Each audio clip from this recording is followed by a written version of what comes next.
Welcome back, everyone, to another episode here of Bass and Furious TV. I want to thank you guys for tuning in.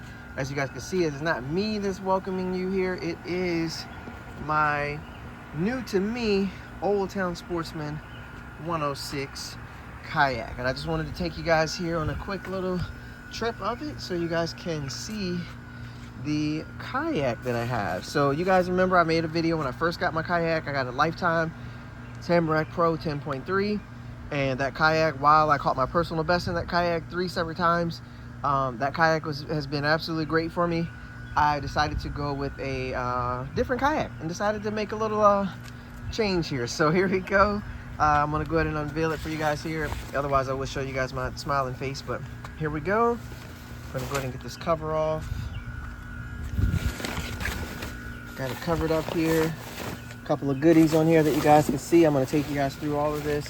Now, I do ask that you guys keep in mind, I know some of you guys out here that follow my channel, not quite a lot of you because I haven't really been onto the kayaks for that long, but I know a lot of you guys are kayak like enthusiasts and you guys love kayaks and you've explored kayaks and you've checked out everything and you've done all kinds of stuff on kayaks. I understand that. I'm just getting into it, so I'm just down doing my thing with kayaks and I'm exploring it and I'm learning it for myself and I'm getting a little bit of help here and there. But this is the Old Town 106 PDL, so non-PDL, sorry, Old Town 106. So here we go. Somehow an ant managed to find his way there. But I just want to take you guys through it real quick just so you guys can see if you guys are considering getting a kayak or considering upgrading your kayak. Let's say you have a Lifetime and you want to go to Old Town, you want to go to New Canoe, you want to go to Native, you want to go to one of these places, the Bonafide, if you want to do these things. I'm just giving you guys a quick rundown of my Old Town kayak without the bugs trying to get me. So right up here in the front, little plug here. I ain't even gonna try to undo it right now, but it's a little plug right there. This is the storage hatch for you guys, so you guys can see. I know there's a million videos about this thing out here because this kayak's been out for a while. Like I said, new to me. Storage hatch. So I had a lot of people ask me when they see it, they ask me about how do I have my electronics running. Right now, you guys can see I only got one transducer in there, but I went with the inside the hole method of just mounting it with that putty stuff. And I mount it right there. Now I'm gonna tell you what, I got a rope in there, I got my jacket, you know, put a couple things in there, but I'm gonna tell you guys what.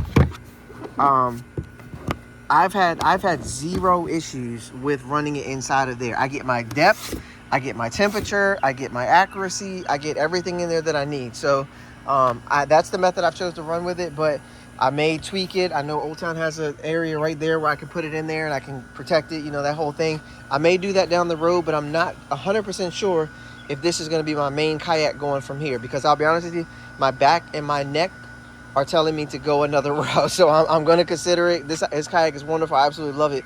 But I do want pedals or a motor. So I may put a motor on here. This may be my deal. I may get one with pedals on it. I may get the Minn Kota 106 kayak. I'm not sure. I'm exploring. I'm doing a couple things, but right now I just love the space in here. As you guys can see, I got a net here. Now I'm going to explain this net. You see it's got some tape on it. I've went to net fish with this net. I got it off Amazon, something real cheap. I just wanted a net and I wanted it quickly, and I did want a big one. So I've had the handle fall off on me. Luckily the net floats, so I was able to save it, but I've had the handle fall off. So I put some tape on it and I got a little handle. It's not big enough in my opinion. I need a little bit bigger, but I like the weight for when I'm trying to like scoop under the water and grab something. I like the weight of it. So normally I sit it like right up here. Well, not right there. Normally I sit it like kind of in the floor like this. I know there's mounts I can get for it and stuff, but I normally sit it right in the floor like that. That way I can grab it and pick it up real quick. As you guys can see, I got the catch board here. I'm working on getting that case that stays up like on top up here for mounting my fish, because this one seems to, no matter, even though it's inside a case, it still always gets wet and I absolutely hate it. But I do love the catch board. I just don't like this thing. It always gets water in it. No matter how many times I close it or whatever, dry it out, all that, it still gets water in it. So I do not like that thing. You got the strap here to pull yourself up. That's in the Old Town. You got this little, looks like EVA flooring deal here to hold on to. And as you guys can see, I got my board. You know, this board doesn't float, but I did put some float underneath of mine. So mine will float a little bit, enough for me to save it at least. But I did put some float on there, and then I ran a little cord inside there and I connected it to my seat. So the only way this board goes over is if my seat goes over, and that meant I went over, and that just means the least of my worries is the board. You got the flooring there. I'm gonna leave this anchor part. I'm gonna come back to that. I got the Yak Attack things right here, the stuff to get your baits. These Yak Attack holders, they're great. I'm about to organize that actually as I get inside. I've just been throwing stuff in there every time I fish. I got backup boards in case because that one was getting wet all the time. So I throw just a bunch of stuff in there. You guys can see, you never know. I had my electronics mounted 1 and 1, like one over there and one over there, but I decided to change it. And I'm gonna try this out. I just got this set up the way it's going. But I got a Humminbird and I got a Garmin. The Garmin is phenomenal for showing me like exactly what I'm looking for and what I see, and I can pitch at things very, very accurately using that. The Humminbird, I'm still getting used to exactly what I'm looking at in the kayak. The Garmin, I got kind of dialed because I've been fishing with that one since like November. This one I just got last month or so. I just installed on the kayak last week. I ain't quite got it dialed yet. I ain't even got the settings right on it. I just now got them dialed pretty good yesterday, but that's only because I cut this one off and decided to focus on using that one. So I got my electronics right there. I put them on that side. I normally land my fish over here on the left side, so that's why I saved the anchor to that. Of course, you got the seat here. I put my throw pillow under here, or I'll sit on it. It does have space under here. I'm using the higher position. I don't like to sit as low. I like to sit up higher. It does have space under here to store some tackle and things like that. Now, everyone will probably tell me to get the anchor trolley and all that. I don't mind running all that, guys, but like I said, I'm not quite sure what I want to do with the kayak just yet, and I haven't used it in a tournament, and I feel like I'd be fine with it. But I am having a big problem, not with the anchor thing itself, but just the rope. I've had 3 or 4 or 5 or 6 or 7 fish get hung up in the rope, and I have to fight them around the rope and then get them back in the kayak. So I decided to change the way I have it set up here. So maybe it'll keep me still back here. Normally it pulls me up here. I drop the anchor down, and next thing I know, I end up facing a whole nother direction. So I'm gonna try it back here. I know some people have theirs way back here. All that's fine. I'm gonna just keep messing with it a little bit, but I'm also just gonna watch some videos and see how other people have done it, so that I don't waste a lot of time trying to fool with this. But this is my solution for right now, is this mount, because I can lift it up and the rope will go out, and then once I lock it back down, the rope locks. So I do like this little deal.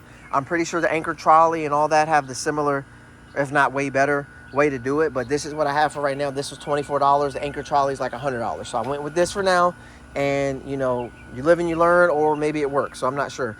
I do have this little leash thing for my phone. It already messed up, some cheap thing I got off Amazon. I didn't lose my phone, thankfully, but I got this thing off Amazon. It does hold my phone pretty tight for a grip, which is great. And I've got to actually figure out something with this anchor, because I live stream from this too. I plan to get into more live streaming on this. And I normally put my live stream, my camera mount right here. And then I need to back this anchor up. So I may end up doing that, but I haven't done it yet. Old Town does have this seat. The seat's super comfortable, guys. Super duper comfortable. You got your rod holder right there, the front rod holder, forward facing. So when I'm retying baits and things like that, that's perfect for that. You got your handles here. Handles are very solid on this bad boy. I have a backup paddle under there. I always keep a life vest right here. That's just me personally. I keep another life vest. I have a life vest on. I have my whistle. I have my clippers right there to cut my line. I cut line a lot. And then I have a auto vest. I have the manual vest, and then I have the throw cushion as well. So I have all my safety taken care of there.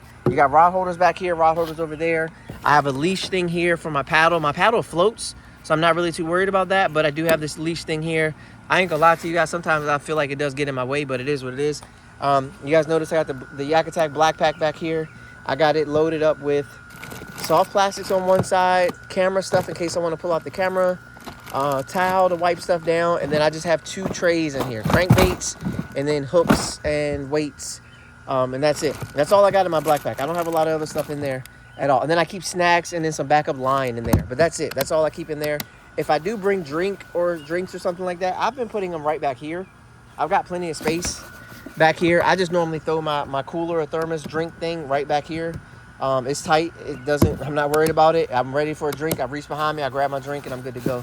So I don't mind doing that. I have it strapped down right there. I don't know if that's the best way, but that's what I have it in there now. Like I said, you guys can see the paddle, Yak Attack all over the place. This is the Old Town.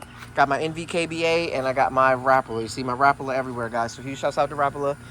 Thankful to be with the Rapala squad this year, and 13 Fishing Squad. You guys know what it is. So that's Old Town Sportsman 106. This is mine now. This is the last part here. These are the batteries. I've been using it, but the plan is to get these batteries actually in a box and put them in a better spot. I got to watch a video on how to do that. that's the next plan before I take this thing back out. So that's my next plan, is to get my battery square. And that's pretty much it, guys. But that's the kayak in a nutshell. This is the whole deal. I absolutely love this kayak, guys. It is amazing on the water. It glides on the water, guys. Compared to what I was using with that other one, this thing glides on the water. I absolutely love it. Even against the wind, with the whatever, it just glides. It glides on the water. It does stay put a little bit more than I'm used to, because I started with the Lifetime kayak, so it does stay put a little bit more if I hook up on a fish, and that has cost me a little bit. So I'm just gonna be honest, that has cost me a little bit, because I'm used to my kayak kind of moving when the fish start pulling and tugging. I'm used to the kayak moving, and this is an actual kayak. It doesn't just move if a fish start running. It don't just take you all around the lake. This kayak will keep you still, that because you're allowed to, it's made, I mean, you can stand up in it and fish. I spent half the day standing up and fishing, then I spent the other half sitting and paddling. So I mean, it's not meant to just be rocking and rolling and falling all over the place. It's meant to stay put while you're fishing. So since I did that, like I said, the con is it's not going to move when you get a fish, and I have to get used to, my mind used to landing fish without the thing moving, which is why, again, I'm considering the pedals or the Minn Kota power, where I can just ease up to the fish, get them up to the top, land them in the net, and keep it moving, versus having to, you know, make sure my positioning and all these things are the way they need to be. So and then what I do, I have a trailer for it that I use. As you guys can tell, I probably need a new trailer, but this is what I have right now, so I'm going to use this trailer. It is registered and titled, and it's mine. So very thankful for my buddy for letting me get this trailer. Thank you so much, man. So yeah, we got a trailer. We're here. We're ready to rock. Put some lights on it there myself, just some ones there. And I haven't actually taken it to a an actual like a big body of water to fish yet, like one of these big ponds in my town or lakes. Or actually, no, I haven't taken this one. I took the Lifetime, actually. I haven't taken this one out to any place like that to actually fish. So I'm excited to do that. That'll definitely be coming up here very, very soon. And of course, you guys will see videos and stuff from that. So this is my Old Town Sportsman 106. We are still in the process of, I'm still in the process of figuring out my next move, or is this my move, or is this my best move, or is this what I got? So I'm still figuring that out. But in the meantime, I do absolutely love this kayak. Huge shouts out to Ryan. Ryan was able to work with me to help me get this kayak. So thank you to Ryan. I certainly appreciate you, man. And guys, I'm excited. I don't know if you guys can hear it in my voice. I'm so excited. First tournament out of this is actually going to be insane, and I'm looking forward to that. So I'm going to get it covered up, get it safely back where it needs to be, and you guys will. I'll keep you guys updated if I get more and more stuff on the kayak. But this is it, my Old Town Sportsman 106. Thank you guys for tuning in. It's been another episode of Bass and Furious TV. You guys have been awesome. I appreciate you guys watching, and I will catch you guys on the next one. Peace.